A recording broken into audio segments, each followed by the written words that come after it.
to me, a human body it's an incredible machine, and it's made to be bloody well used, not sat in front of the telly or sat behind a screen. It's an amazing thing. It will do amazing stuff.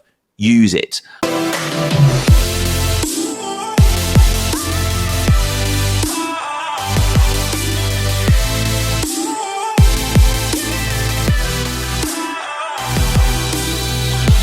Alphas, welcome back to the show. Andy Naylor here, CEO and founder of Naylor Body Design, host of your Optimal Alpha podcast. We are back once again with another Versus. Now, today's Versus is extremely person-specific, dependent, and goal-specific and dependent. It's nearly an impossible Versus to do, which is why I thought, well, I'll have a crack at it. And it's an interesting one because it is an old debate that we hear quite a lot, which is cardio or no cardio. How on earth do we even begin to try and unpack this? Because it's really dependent on, to start with, on what someone's goal might be. But either or, I thought, well, you know, I've had about 5 espressos. Why not dive in and have a go? So cardio versus non-cardio. So first of all, it could be just general steps, movement, although I think most humans should just be doing a certain amount of steps per day, and that's just probably the end of that. We could also add in playing a sport, although then we've got the enjoyment of sport, the camaraderie of being in a team. So I'm going to put that to one side. So sport playing, I would put in a different category. Really, to me, cardio, for the sake of today's conversation, will be treadmill, bike, rower, Stairmaster, that sort of machine-based cardio, and maybe doing more steps than would be your average. That's kind of the angle that I'm coming in on. So let's have a go. Okay, cardio, what are the positives? Okay, well, it would generally add additional daily movement to certainly the type of clientele that we help, which is busy professionals. Busy professionals, for the most part, tend to sit at a desk behind a computer screen. Now, I fall into that category. If I didn't get up in the morning, so I was up, I was about 3:30 this morning. That's just a different conversation, but I was up at 3:30. I was in the gym at 4:45. I trained legs and did 30 minutes of walking straight afterwards. It's now hours later, and I've been sat here quite happily working away, but it's probably been another 4 hours. So what I mean is, it's very easy for busy business owners to be just sat doing nothing. If I didn't not force myself, but if I didn't get that done early in the morning, it could be really easy for me to just not move, literally. Now, so getting up and doing some sort of cardio, and again, additional steps to above the average or some actual cardio, I think just increases overall daily movement. I don't know how that can possibly be a bad thing. For moving, to posture, given that most people are sitting at chairs. Positives. If somebody's trying to lose weight, cut fat, which is most people in the world, given that certainly in the States, I forget how many million, something like 77 million adults are obese, 90 million overweight, 42% of people are obese. So there's clearly an epidemic of being overweight and being too fat. And so most people, therefore, are looking to trim up. So cardio the cardio in of itself isn't going to be the thing that burns body fat. It's just going to increase a caloric deficit. So it's just a tool. Food is a better way to do this. It's easier to cut 500 calories out by not eating it than it is to burn it off by doing cardio. But cardio will help. Doing cardio is also going to, of course, aid in overall heart and cardiovascular health, because you're just moving blood around, you're increasing, oxygenation, you're increasing your respiratory rate. It's just going to improve fitness. By being completely sedentary, not moving around, even if you are resistance training, I would still say a degree of some sort of prolonged cardio or additional steps, it has to have a positive impact on your cardiovascular system.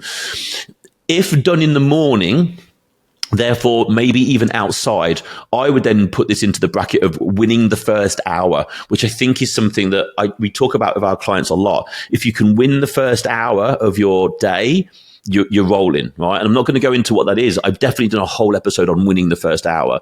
But if you're outside, you're walking, so you're getting movement in, you're probably getting sunlight in your eyes, and you're probably getting some fresh air. You may be also getting some water in and educating yourself with a podcast. That to me is like winning the first hour.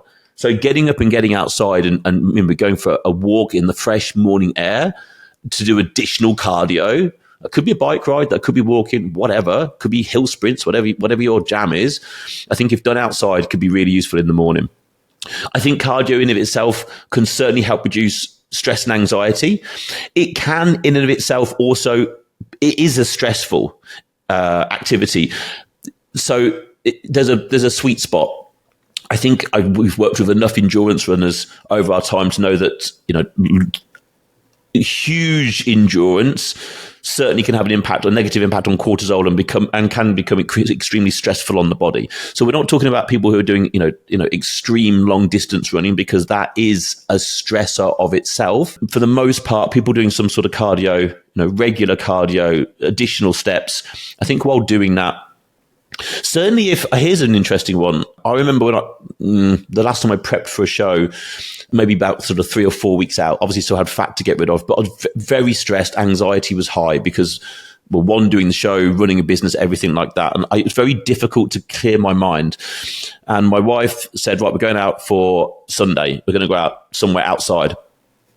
And we went, I'm sure it's somewhere in Leicestershire called Bradgate Park, I think. And it's basically a big, not national park, but public park. But it's a great big hill. And on the top of it is a monument called Old John. Anybody listening to this from Leicestershire will know exactly what I'm talking about. And it's a nice walk up, but it's not an easy walk. You have to really watch where you're treading. One, because there's lots of animals, so there's animal crap all over the floor, but it's uneven. Therefore, you have to concentrate where you're walking. Therefore, your mind is not on much else. Therefore, it can be really peaceful because you can only concentrate on the one thing that you're doing. Okay. Your mind isn't really anywhere else. And I think that can be extremely useful. Another reason it's useful, again, if done outside, is it opens your field of vision. One of the things that stresses humans out is when we focus too heavily on one thing. Well, that could be looking at our phones. That's really pigeonholing our attention into the tiniest of little things, even computer screens. If you want to reduce your stress and anxiety, widen your field of vision. Have more of a panoramic view. So again, getting outside, walking through nature, in of itself is going to be stress and anxiety reducing. Cardio is also going to aid in your VO2 max. So VO2 max, the way I look at VO2 max, so this is to do with energy usage and consumption and how hard your body has to work in terms of utilizing oxygen. There's a lot of science involved here. Let's just think of it in this way. VO2 max for me is kind of like a pyramid. Picture a pyramid. At the bottom, you've got a base, and at the top, you've got the peak. Well, the VO2 max, the peak is at the top. That's how high that peak is how hard you can, or how well you can perform at high intensity. And I mean high intensity. Okay. And then the base is more your endurance. Okay, so this is where you sort of get cardio zones. And for the most part, people are recommended to sort of work in the sort of zone 2, which is the more endurance-ish area for about 80%. And then right up at maybe the zone 3. I think it even goes zone 3, 4, and 5. I can't remember, but certainly zone 3 upwards, 20%.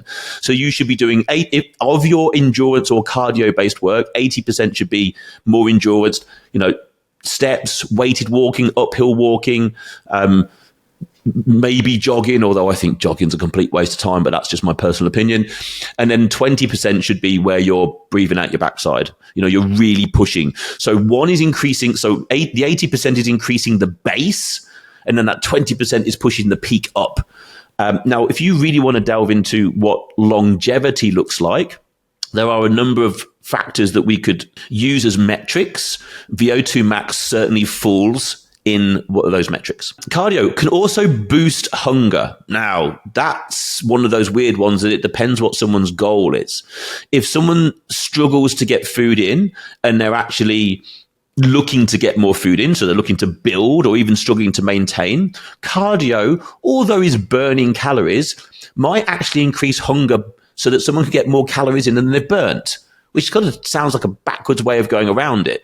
But some of you who maybe do cardio will know full well that afterwards you could be extremely hungry. Well, you could have only burnt 150, 200 calories doing the cardio thing. And then it maybe allows you to go off and eat 600-700 calories because digestion has now been kicked into action a little bit better because you've been moving and not sedentary.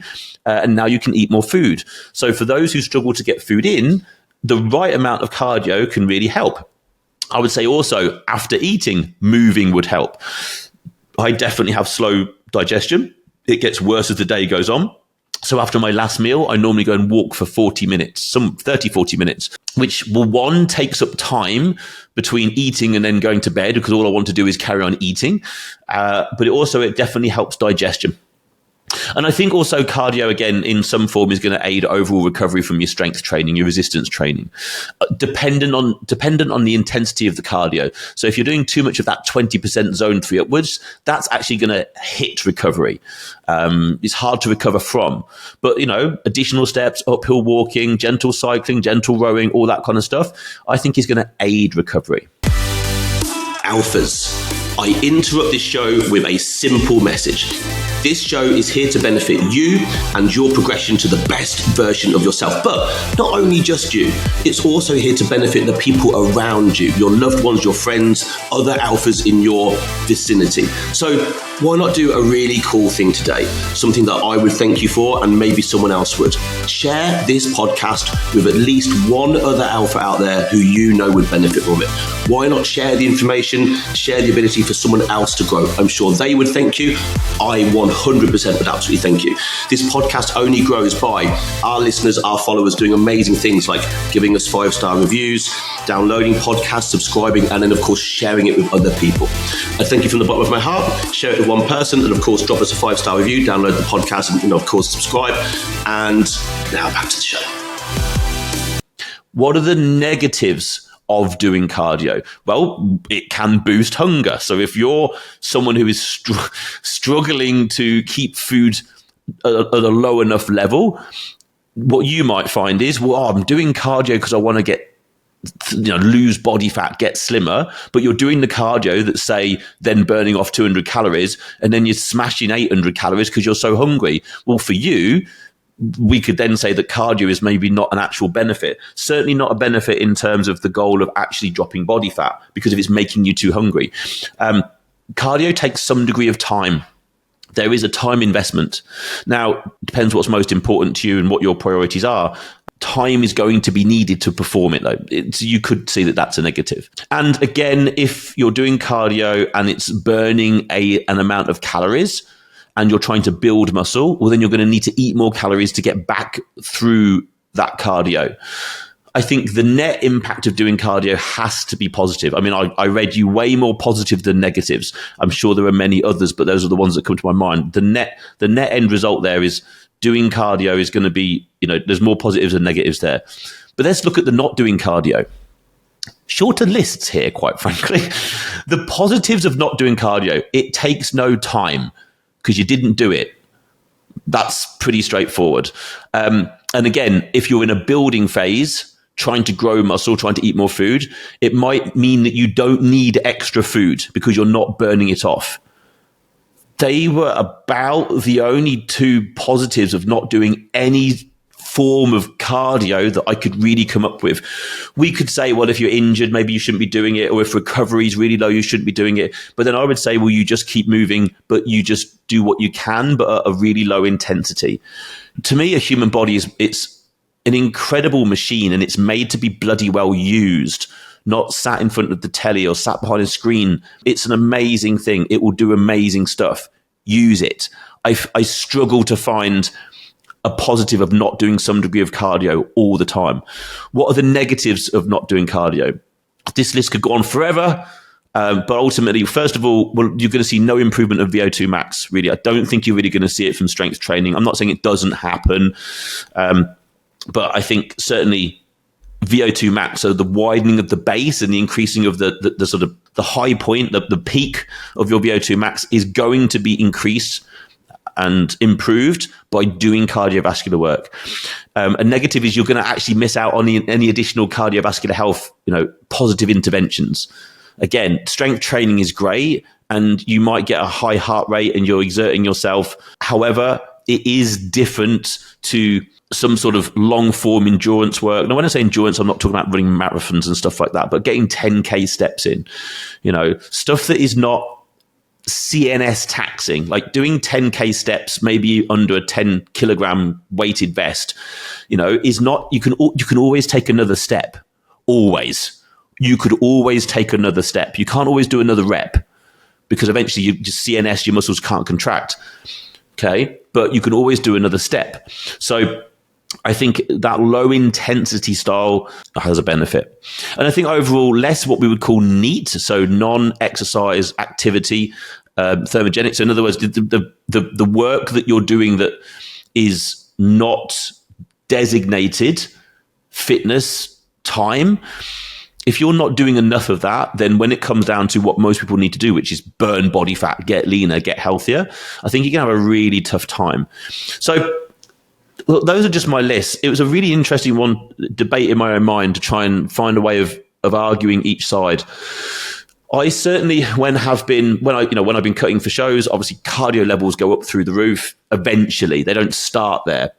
For example, a client has come on board this week who is in reasonable shape, wants to get in the best shape of his life, and is currently doing something like 35 kilometers of biking a day.